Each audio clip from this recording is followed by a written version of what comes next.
This is Bone Chillers to disturb your dreams. Dare to join us? Click subscribe, ring the bell. But remember, we cannot guarantee your safety from the nightmares that await. Prepare to be thrilled, chilled, and filled with a sense of dread you'll find nowhere else. Welcome to the darkness. We've been waiting.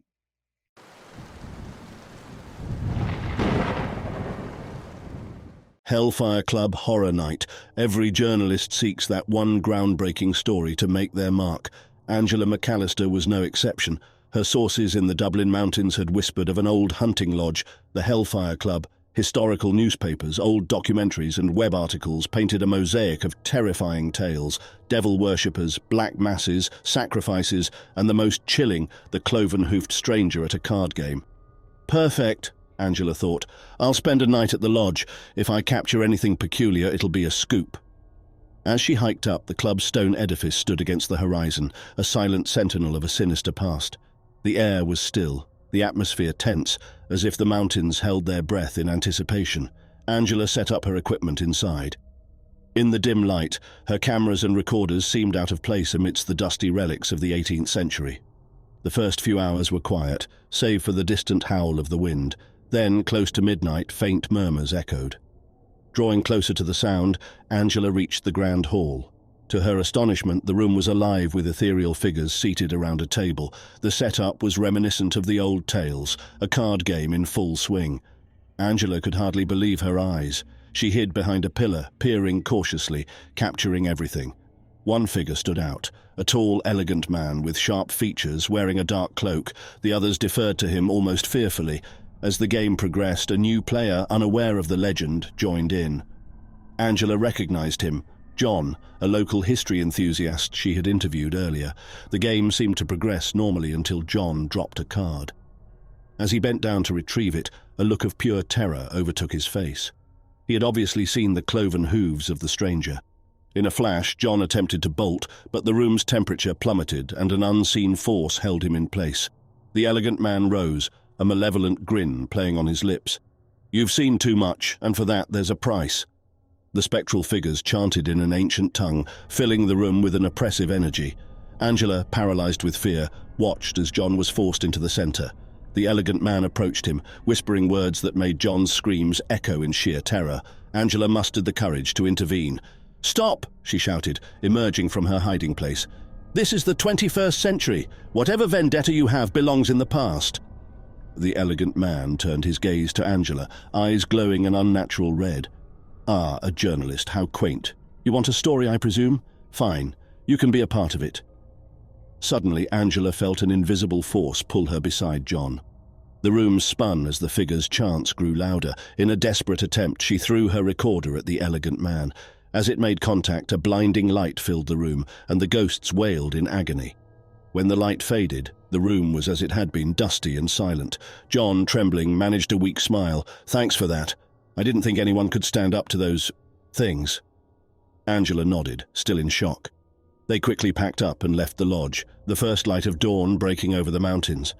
Back in Dublin, Angela's footage was dismissed as a hoax, too unbelievable to be true. But she knew better. She had witnessed the Hellfire Club's horrors firsthand. And she had the scars to prove it, a faint cloven-hoofed mark on her arm, a permanent reminder of the night when legends became terrifyingly real.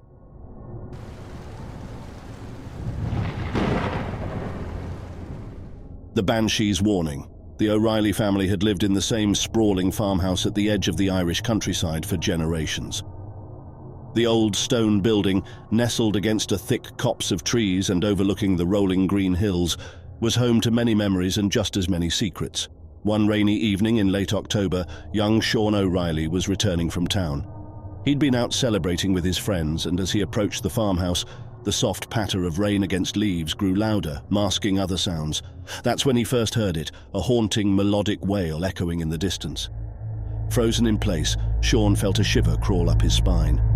He'd grown up with tales of the bean seed, the banshee, a harbinger of death. Her wails, his grandmother would say, were never to be ignored, for they foretold the passing of a family member. As Sean's eyes adjusted to the gloom, he saw her, a gaunt figure in white, her long silver hair cascading down her back. She knelt beside a stream, washing clothes.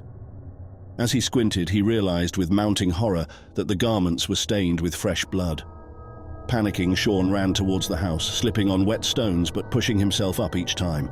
Bursting through the door, he found his family gathered in the living room, their faces pale. His mother, Maeve, clutched his younger sister, Aisling, to her chest. "You heard it too," Sean panted, still trying to catch his breath. His father, Cormac, nodded grimly. "We all did." The family spent the night huddled together, praying and waiting for dawn. Sleep was elusive, and every creak of the old house sent their hearts racing. The Banshee's wail, once heard, was impossible to forget. Morning came without incident, and the family tried to convince themselves that perhaps the Banshee's visit was a mistake. Perhaps it wasn't an O'Reilly she mourned for, but as days turned into weeks, unease grew. Aisling, always a bubbly and cheerful child, became withdrawn. She spoke of nightmares where she'd see the Banshee washing her own clothes in the stream, her haunting eyes locked onto Aisling's. Desperate to find a solution, Cormac decided to seek the advice of the village's oldest resident, Mrs. O'Donnell. Rumours spoke of her knowledge in the old ways and her understanding of the Fae folk. Welcomed into her cottage, Mrs. O'Donnell listened as Cormac narrated the events of that fateful night. Her deep-set eyes were inscrutable, but her fingers twitched, as if feeling the very essence of the tale. After what felt like hours, she finally spoke. "The Banshee cries for those she pities, but if you see her washing the clothes of the soon-to-be deceased, it is a clear omen. However, her lament does not seal one's fate, it merely acknowledges it. You must find what dark shadow looms over your family and confront it." Cormac left the cottage with more questions than answers. But the next day, the village was abuzz with news. A body had been found in the woods, a stranger. The local authorities believed he'd been on his way to rob the O'Reilly home. He had a history of violence and had met his end in the woods, perhaps due to some misstep in the treacherous terrain. The realization dawned upon the O'Reillys. The Banshee had not been mourning for them, but for the stranger. In a twisted way, she had been warning them. Relief washed over the family, but Aisling remained troubled. One evening, as the sun cast long shadows over the hills, she approached the stream where Sean had seen the Banshee. There she found a piece of white cloth, unmistakably from the Banshee's own garment. She brought it home, and with her family's help they crafted a small token from it, a protective charm. They hung it above the entrance of their home as both a reminder and a shield. Years passed, and the terror of the Banshee's visit faded into memory, but the charm remained, a testament to the O'Reilly family's brush with the supernatural. The Banshee never returned to their lands, but her mournful cry still echoed in the hills, a haunting reminder that in the dance between life and death, the veil was thin and ever-shifting.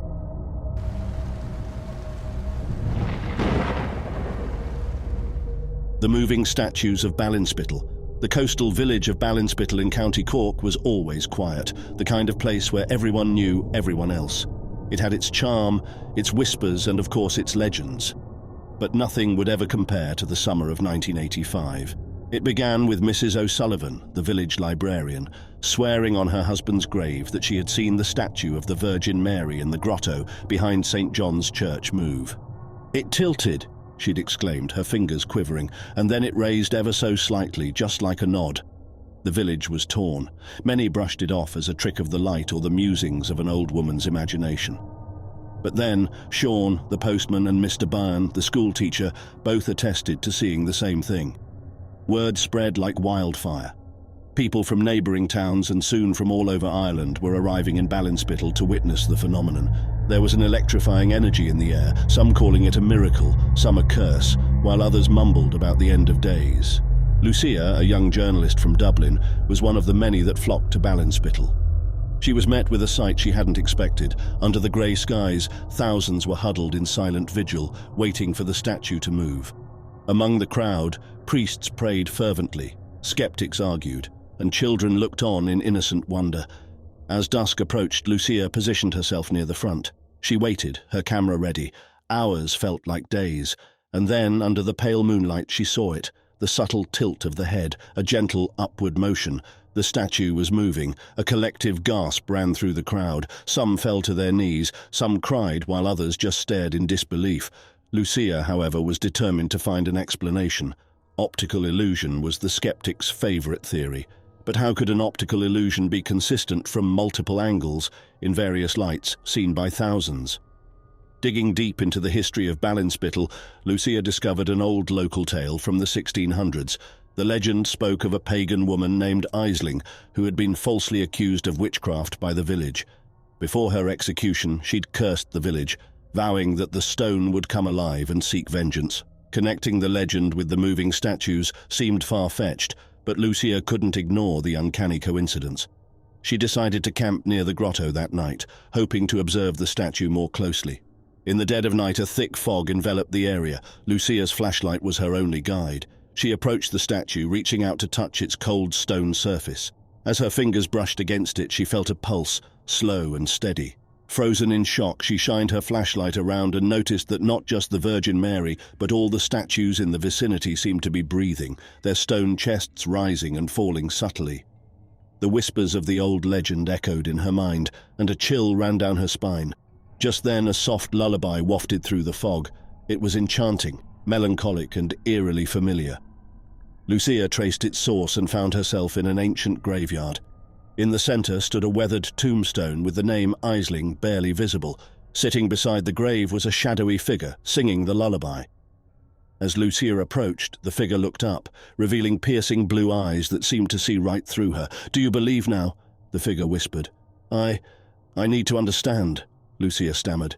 "They blamed me, silenced me, and now, after centuries, the stone awakens. They move not because of faith, but because of a bond forged in pain and betrayal. They move for me." A gust of wind blew and the fog thickened. Lucia blinked, and the figure was gone. The next morning, Lucia packed her bags, her camera filled with images that would both awe and terrify the world. As she left Balin Spittle, she looked back at the grotto one last time. The statues, once just cold stone, now held a secret, a testament to a past wronged and a spirit not quite at rest. The phenomenon of the moving statues never did get a scientific explanation. Skeptics continued to dismiss it, believers flocked to witness it, and Balin Spittle became a place of pilgrimage and mystery. But Lucia knew the truth, buried deep in the village's history and whispered through the lullabies of the night.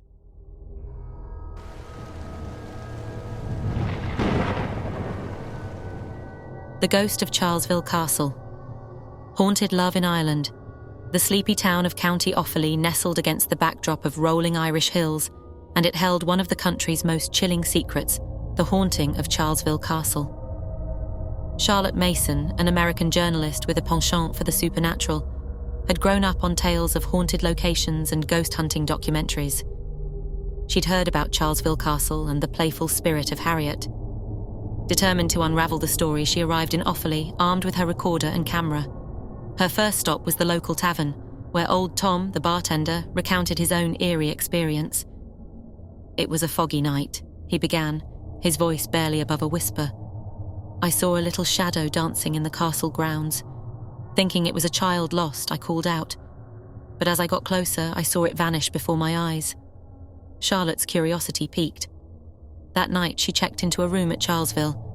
With permission, she set up her equipment in the main hallway, directly overlooking the infamous staircase. As night deepened, the castle's thick stone walls seemed to hum with an energy of their own. Around midnight, a chill ran down her spine.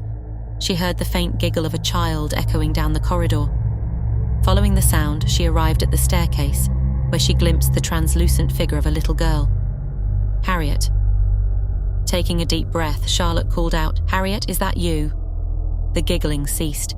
The little ghost, with curious eyes, stared at Charlotte. The atmosphere grew thick, and the temperature dropped further. The apparition then pointed towards the top of the staircase. Trepidation gripping her, Charlotte ascended. Each step felt like an eternity. Reaching the top, she saw a room with the door slightly ajar. Hesitant but determined, she pushed it open. Inside, the room seemed stuck in time. Toys from the 1860s were scattered about, and an old-fashioned music box played a haunting tune. On the wall, a painting caught her eye. It depicted a joyous family, a man, a woman, and 2 children. The girl in the painting bore a striking resemblance to Harriet. Charlotte felt a cold hand tug at her dress. Looking down, she saw Harriet pointing at the painting, her eyes filled with sadness.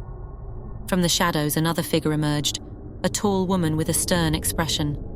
She bore a striking resemblance to the woman in the painting. "Why have you come?" she asked. her voice dripping with icy malice. "I'm here to tell Harriet's story," Charlotte replied, her voice shaking. "You cannot comprehend the pain of losing a child," the woman whispered. "Leave now, or share our torment." Panicking, Charlotte grabbed her camera and recorder and fled the room. As she descended the staircase, she felt a rush of wind and heard that same childlike giggle. Safely outside, she glanced back at the castle. From the top window, she saw the faint silhouettes of Harriet and the woman, watching her. In the safety of her hotel room, Charlotte played back her recordings. Instead of the anticipated ghostly voices or eerie sounds, she heard a soft lullaby, the voice of a woman full of love and sorrow, singing to her child. Understanding dawned on Charlotte.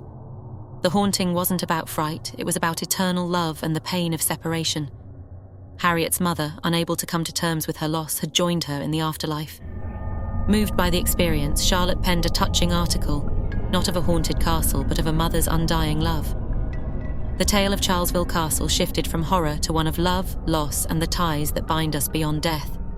Yet those who visit still hear the playful laughter of a little girl, reminding everyone that amidst the walls of Charlesville Castle, love and sorrow forever entwine.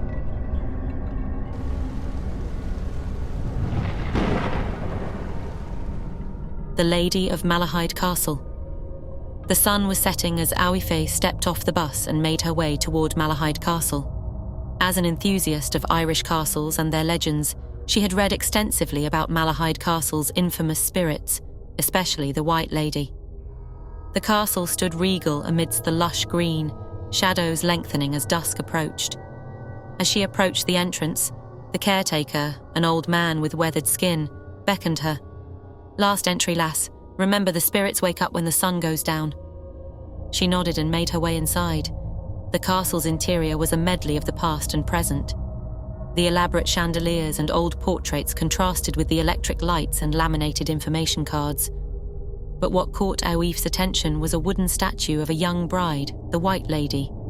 As Awif was reading the information plaque, she overheard a conversation between two employees. "I saw her again last night wandering the corridor," whispered one. "It's just a legend, Martha, probably a trick of the light," replied the other. But Martha shivered. "No, Tom, I've been here long enough to know. She's real." Awife felt a thrill. She had hoped to get a glimpse of the supernatural, but now that the possibility seemed real, she felt a mix of excitement and trepidation.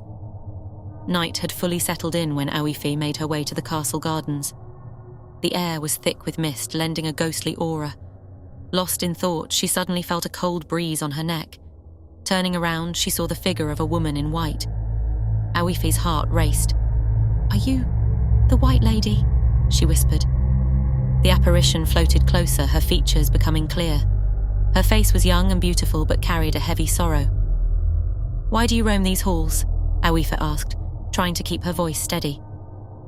The White Lady pointed toward the wooden statue in the main hall. "Trapped," she whispered, her voice a haunting echo. Understanding dawned on Awife. "You want to be free from the statue?" The apparition nodded. Determined to help, Awife made her way back to the statue.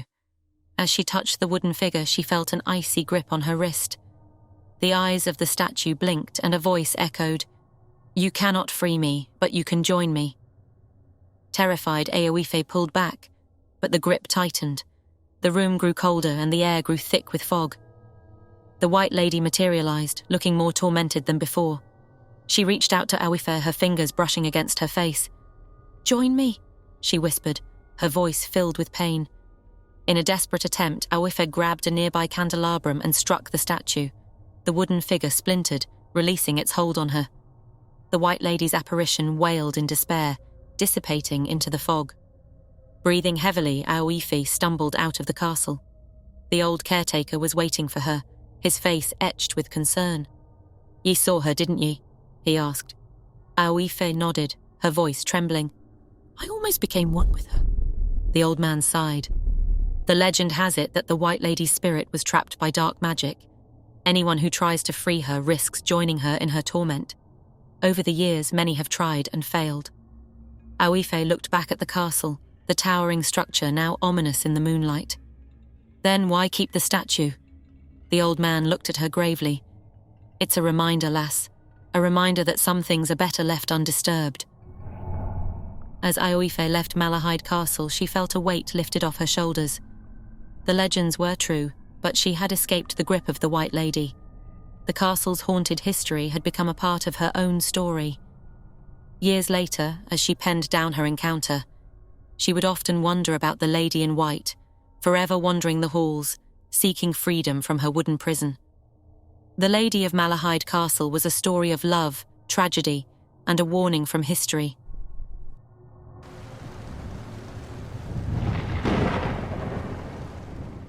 Thank you for watching, and remember, the darkness awaits. Until our paths cross again, stay fearful and stay subscribed.